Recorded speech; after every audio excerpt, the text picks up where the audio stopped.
नमस्कार शेतकरी बांधवांनो, आपण जे वारंवार शेतकऱ्यांना सांगतो की ऊसाच्या प्लॉटमध्ये सगळ्यात मेन मेक काय आहे तर ऊसाच्या संख्येचं नियोजन. ऊसाच्या संख्येचं नियोजन का करायचं आणि ते का एवढं महत्त्वाचं या ठिकाणी तुम्हाला मी सांगणार आहे. हा साधारणतः बांधणी झालेला प्लॉट आहे. बांधणी या ठिकाणी होऊन गेलेली आहे प्लॉटची. जर आपण जवळून बघितलं तर या ठिकाणी बघा तुम्ही, हा बेट आहे. ह्या बेटामध्ये मरकट ऊस 3 4 5 6 7 8 या पुढे बघितलं आपण हे मरकट ऊस. या ठिकाणी ह्या मरकट ऊसांची संख्या किती आहे बघा. हे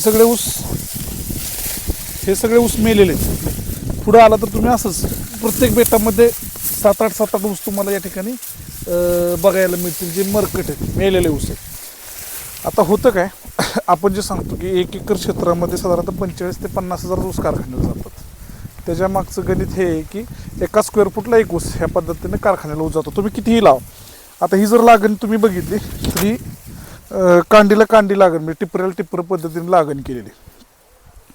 आज जर 10 फुटामध्ये जर आपण ऊस मोजले तर 10 फुटामध्ये 50%च्या पेक्षा जास्त मरकट ऊसांची संख्या आहे आणि 50%च्या आतच आपले कारखान्याला जाणारे ऊस आहेत.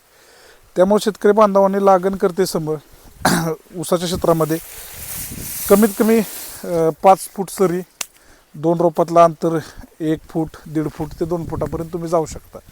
हे केल्यानंतर आपल्याला काय पाहायला मिळतं तर हे जे कॉम्पिटिशन आहे हे जे कॉम्पिटिशन आता या ठिकाणी बघा तुम्ही, हा ऊस पण मरकट आहे आणि हे 2च ऊस राहिले. या ठिकाणी पण हा ऊस पण मरकट आहे, हा एक ओम पण मरकट आहे.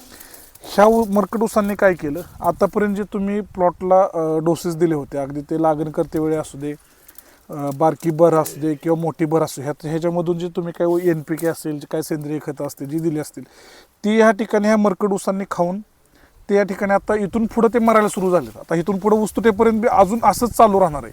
हे मरकट ऊस मरतच राहणार आहे. त्यामुळं ऊसाच्या शेती करत असताना जर तुम्हाला सातत्यपूर्ण एकरी 100 टन त्याच्या पुढं ऊस घ्यायचा आहे तर तुम्हाला या ठिकाणी ऊसाच्या संख्येचं नियोजन करणं गरजेचंच आहे. का महत्त्वाचं आहे तर त्या ठिकाणी आपण पाहिलं की ऊस कशा पद्धतीनं मरायला सुरुवात होतात आणि ते मरत असताना फक्त मरत नाहीत तर ते ह्या ऊसाला कॉम्पिटिशन देऊन त्याचं अन्नद्रव्य खाऊन त्याच्यामध्ये वाटा करून ते ऊस मरणार आहेत. हे ऊस शेतकरी बांधवांना कारखान्याला कधीच जात नाहीत.